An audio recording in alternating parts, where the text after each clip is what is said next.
Have you ever experienced something that you immediately know was good?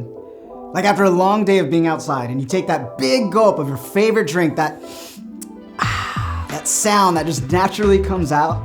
It's really good. Or when you're at a concert and that beat hits so hard that you just start bobbing.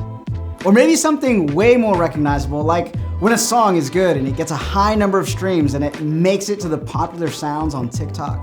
I'm popular to boot. Whatever it is, we can all generally agree that we can recognize when something is good. And when God created the earth, God knew that things like the light, the sky, water, birds, plants, and especially humans were all good things. Oh, good. That's good. We see it in Genesis 1:31. Then God looked over all he had made, and he saw that it was very good. God was able to look around at the world and notice that the various details in creation were good. And we do the same thing. When we consider the world, we're able to notice when things are good and when things are not good. Oh my God, this is not good. Usually, when we notice things aren't good, we wish someone could or would do something about them. When things aren't good, we can tell that they're off balance, that things just aren't quite right. And this is exactly what it's like to notice injustice. But let's define the word a bit. Justice simply means something is right, fair, or equal. You know, it's when things are good. And injustice is just the opposite of that. It's when things are not good, not fair, and not equal at all. So when we talk about injustice, we're talking about the things in our world that are unfair, unequal, and not right. And when we hear the word injustice, something comes to mind for all of us.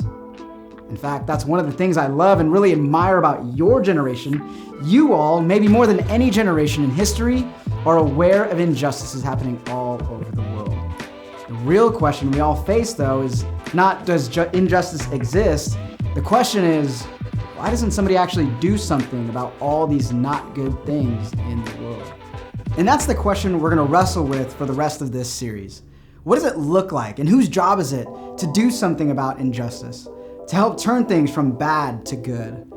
And now, as we get started, I have to admit that a conversation like this can be tricky, because so many of us see and experience injustice in different ways. For some of you, this feels just so heavy. You've been thinking about injustice for a long time because you've experienced it yourself. And you've seen how it has affected your family and your friends. This topic hurts. And if that's you, let me just stop here and say that I'm sorry. What you're walking through isn't okay. And if you take anything away from this message today, let it be that here at Radiant Youth, we do not ignore things that hurt each other. We want this to be a safe place where you can not only talk about your real life experiences, but where you can find real friends who love and support you through them. Now, on the flip side, some of you have never experienced the hurt of injustice. Instead, maybe you feel surprised by it. And maybe as you're getting older and starting to see some of the things on social media, you keep discovering things you never knew about the world around you. Maybe you've even found yourself asking the question, why doesn't somebody do something about that? My point is this: when we see injustice through our own experience or someone else's, it should make us ask some hard questions. It should make us wonder how others don't see it or how we didn't see it before. It's not that we don't care about injustice. I think sometimes we just don't do anything about injustice because we don't always get close enough to see what's really happening and to ask the hard questions. We aren't the first people to have this problem. In fact, Jesus made a habit of pointing out a lot of things people hadn't noticed before. One of the questions people asked Jesus a lot was something along the lines of, Jesus, which of these people are doing good and which of them definitely is not? They asked Jesus this kind of question in a lot of different ways, and like Jesus did in so many conversations, he answered with a story. And so again, the question presented to Jesus was, who's doing good and who's doing right in your eyes and who is doing wrong? Listen to what Jesus said to differentiate between good and not good. It says in Matthew 25, verses 42, it says, "For I was hungry and you gave me nothing to eat. I was thirsty and you gave me nothing to drink. I was a stranger and you did not invite me in. I needed clothes and you did not clothe me. I was sick and in prison and you did not look after me. They also will answer, Lord, when did we see you hungry or thirsty or a stranger or needing clothes or sick in prison and did not help you? He will reply, truly I tell you, whatever you did not do for one of the least of these, you did not do for me. In this story, Jesus distinguished between justice and injustice, those who choose to do good and those who are missing it, by how they responded to the needs of the least of these.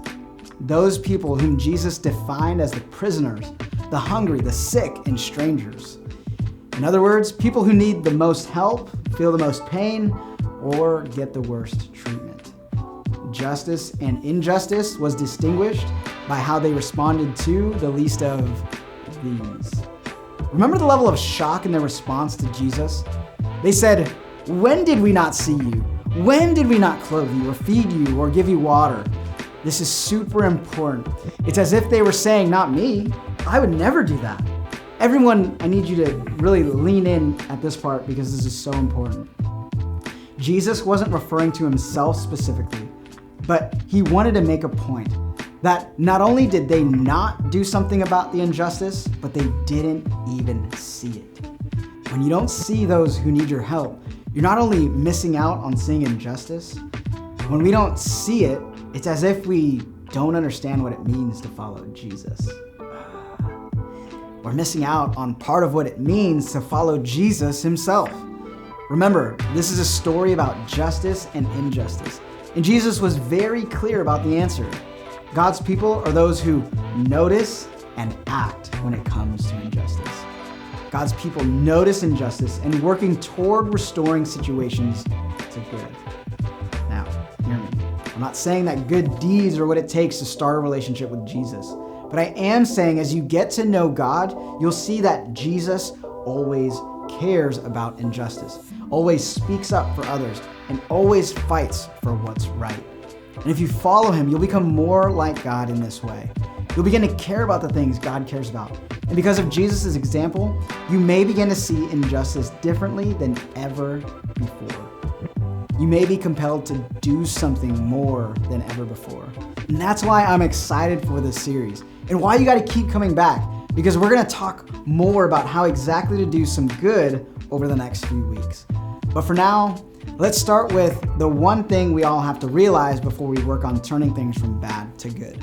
It's that justice says good enough isn't good enough. That realization is where we need to start.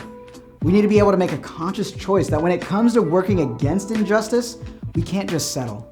We need to notice the injustices in our daily, ordinary world and decide that these instances deserve our full effort and attention. We all have room to grow in this, including me and your leaders. And sometimes settling is just easier, and sometimes just doing good enough seems like it should count as a good try. But when it comes to how people are valued and treated, Radiant Youth, we've got to do better than just good enough. So here are 3 simple things we can do together. The first, get close enough to notice. How do we do this? Well, there are a few things we can do. For starters, we can pray that God would help us see things in the way God sees them. Then spend time with some people who are different from you. This doesn't come naturally to any of us. We naturally gravitate toward people who are like us. In order to notice what's going on in the world, you have to get to know people in the world, not just people in your world. So get close enough to notice. Start a conversation with someone in your class. Sit next to someone in the cafeteria who's different from you. The second thing we can do is be curious and listen. The quickest way to notice and understand injustice is to listen to people who are experiencing it. When someone tells you about experiencing injustice, listen. And don't just listen, but try to learn. Imagine yourself in their shoes. Think about what they're saying. And here's a heads up. It'll make you uncomfortable, especially if it's an injustice you've never experienced, or worse, the kind you didn't realize you might have even participated in. This is when the conversation gets real. And it may be tempting to bail out, just as a survival instinct. We're wired to avoid being uncomfortable. I mean, some of you act like you're gonna die if you have to actually talk to someone on a phone instead of texting. Why? Because it's uncomfortable and we dislike being uncomfortable. But in this case, discomfort isn't necessarily bad. It's actually a good sign when we are learning from others and their experiences with injustices, because those are bad things. And bad things, unfair things, and unequal things should make you feel uncomfortable because you know what good looks like.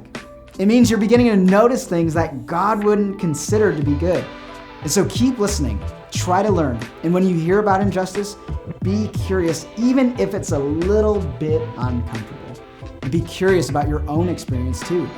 You might realize you've experienced an injustice, but you've brushed it off because you don't want to draw attention to it, or everybody around you keeps saying that it's no big deal. Or maybe you'll notice you've participated in an injustice without realizing it. You can't know what you'll discover until you get curious. So be open to what God may be showing you. The third thing is to be courageous enough to name it. That means if it's wrong, say it's wrong. If it's unfair, call it that. When you notice injustice around you or even in you, be courageous enough to call it what it is. Identifying injustice takes away some of its power because we can't change what we don't notice, acknowledge, or talk about. This may be the hardest part for you, and it's risky, it's awkward, and it's uncomfortable, but it's important because once we name injustice, we feel the responsibility to do something about it. So much of following Jesus is learning to see, think, and live in a way that doesn't come naturally to us. And one of the things I love about this generation is that so many of you actually see and care about injustice more than previous generations. So here's what I'm getting at. You, yes, you, can be the generation to do something. Something more than just making situations good enough. You can actually make them good. And you can bring good to areas where it has seemed impossible. But the first step toward doing good is noticing when things aren't good and helping others notice them too. That's why we have small groups. It's there where we can talk about real and difficult topics and help each other notice things we haven't before. In fact, your small group leader is a great person to talk to as you're processing and discovering new ways to notice where you can help turn things from bad to good in the world. And as you head out, I want you to think about this quote from a famous writer. Do the best you can until you know better. Then, when you know better, do better. That's what this series is about. Learning more so we can know better and ultimately do more good.